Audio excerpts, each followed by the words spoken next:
Social media వచ్చినాక communication తో పాటు నేరాలు పెరుగుతున్నాయి. పోలీసులు ఎన్నిసార్లు చెప్పినా యువత ఏదో ఒక చోట మోసపోతూనే ఉంది. ముఖం కూడా తెలియని వ్యక్తులతో పరిచయాలు చేసుకుని ఆర్థికంగా నష్టపోతోంది.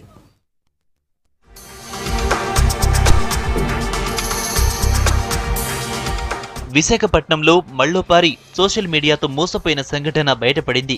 ఆన్లైన్లో మాయమాటలు చెప్పి ఒకరి కాడ్నుంచి 13 లక్షల రూపాయలు కాజేశారు. రైల్వే న్యూ కాలనీలో ఉంటున్న ఇంటర్ విద్యార్థి సౌరవ్ దాస్ కు ఆన్లైన్లో ఒక అమ్మాయితో పరిచయం అయింది. రోజు చాటింగ్ చేయడంతో ఫ్రెండ్స్ అయ్యారు. ఇదే అదునుగా మాయమాటలు చెప్పి పైసలు కావాలని సౌరవ్ దాస్ ను అడిగింది ఆ అమ్మాయి.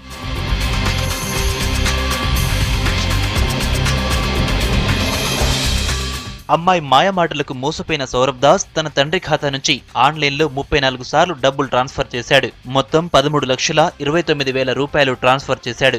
తండ్రి సుభాష్ చంద్రన్ ఖాతా చూసుకునేసరికి పైసలు లేకపోవడంతో పోలీసులకు ఫిర్యాదు చేశాడు. పోలీసుల విచారణలో కొడుకు సౌరవ్ దాస్ ఆన్లైన్ల నగదు బదిలీ చేసినట్లు గుర్తించారు. కాల్ డేటా ఆధారంగా పశ్చిమ బెంగాల్కు పోలీసు బృందాలను పంపారు.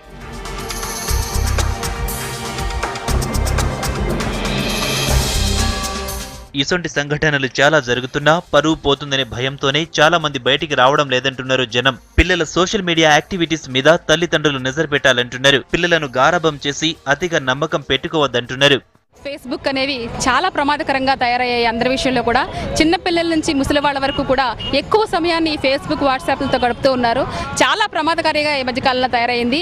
పిల్లల విషయంలో చాలా ముఖ్యంగా తల్లిదండ్రులు అనేవాళ్ళు చాలా జాగ్రత్తలు తీసుకోవాల్సిన అవసరం ఉంది. ఆ వైఫై సహకారంతో మొత్తం ఇంటర్నెట్ని వాళ్ళందరూ కూడా ఓపెన్ చేసి ఏం చేస్తున్నారనేది కూడా తల్లిదండ్రులు గమనించలేని పరిస్థితి ఏర్పడుతుంది.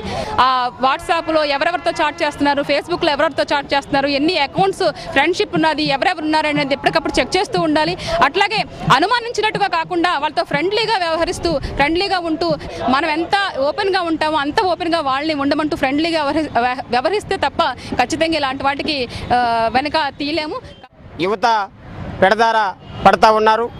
మరి ఈరోజు తల్లిదండ్రులు కూడా మరి వాళ్ళని ఒక గంట కనిపెడతా ఉండాలి.